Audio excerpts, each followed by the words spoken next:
আজি মই হঠাতে মানে তুমি ভাল পোৱা কিবা এটা ৰচনা জাতীয় বা কিবা অলপ মানে অনুভৱ লিখা বুলি কোৱাত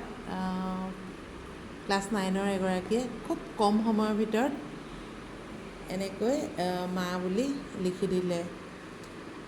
আৰু খুব ভাল লাগিছে আচলতে কথাখিনি মই তাইৰ হতুৱাই পঢ়োৱাম ন তুমি এখন মোক অকণমান পঢ়ি দিয়া আৰু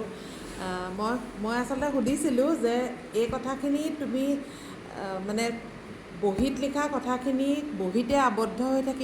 থাকিব নে কি কোৱাচোন নাথাকে সেইখিনি কথা চেষ্টা কৰিবা এতিয়া পঢ়াচোন এখন কি পঢ়িলা তুমি কি লিখিছিলা তুমি পঢ়ি দিয়াচোন ওচৰত লৈ লোৱা একদম খুব কম সময়ত লিখি দিলে দেই লিখাচোন হেৰি কৰি দিয়া পঢ়া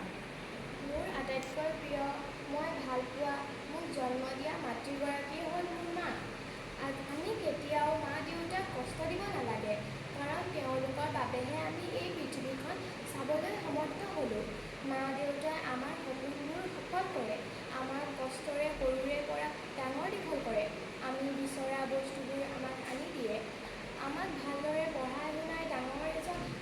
ভাল মানুহ হিচাপে গঢ়ি তুলিবলৈ চেষ্টা কৰে পৃথিৱীৰ আটাইতকৈ ডাঙৰ শব্দটোৱেই হৈছে মা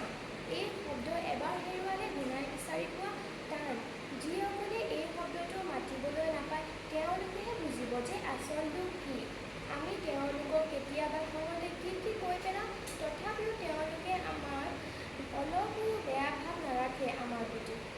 আমি ডাঙৰ হ'লেও মা দেউতাক কেতিয়াও পাহৰিব নালাগে কাৰণ তেওঁলোকৰ বাবেহে আমি এনেদৰে এজন ভাল মানুহ হ'লোঁ আমি ডাঙৰ হ'লে তেওঁলোকৰ সপোনবোৰ পূৰাবলৈ চেষ্টা কৰা উচিত তেওঁলোক আমাৰ ভগৱান তেওঁলোকক ভক্তি কৰিলে আমি আচল ভগৱানকো পাওঁ আচলতে আমি তেওঁলোকৰ কথা লিখি শেষ কৰিব নোৱাৰোঁ তেওঁলোকৰ আমাৰ প্ৰতি থকা আশা সকলোবোৰ পূৰাবলৈ চেষ্টা কৰা উচিত আমি কেতিয়াবা বেয়া কাম কৰিলে তেওঁলোকে আমাক শুধৰাই দিয়ে তেওঁলোকে আমাক কৰা গালি আমাৰ প্ৰতি থকা খং এইবোৰ আমি ধৰিব নালাগে মাথো ভাবিব লাগে যে আমাৰ ভালৰ কথা চিন্তা কৰিহে তেওঁলোকে আমাক এনেদৰে কৈছে ইয়াৰোপৰি আমাক গালি কৰাৰ কাৰণে আমি তেওঁলোকৰ ওপৰত খং কৰা অনুচিত আমি মা দেউতাৰ কথা লিখিবলৈ হ'লে এখন কিতাপ লিখিও শেষ কৰিব নোৱাৰিম তেওঁলোকৰ বয়স হ'লে আমিয়েই ভালদৰে চোৱা চিতা কৰিব লাগিব যেনেদৰে তেওঁলোকে আমাক সৰুকালত চোৱা চিতা কৰিছিল ভাল লাগিলে আৰু হেৰি তুমি নিজৰ অনুভৱতে লিখিলা আৰু ন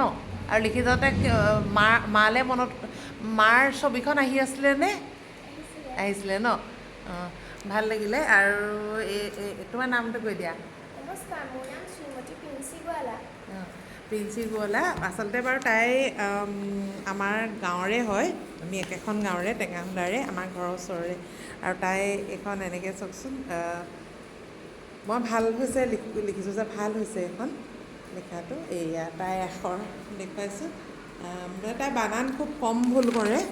বানান কম ভুল হয় তাই আৰু মানে খুব কম সময়ত এনেকৈ এখন লিখি দিয়াৰ কাৰণেই মই ভাল পাই পেলাই এনেকৈ ভিডিঅ'টো কৰি থ'লোঁ ধন্যবাদ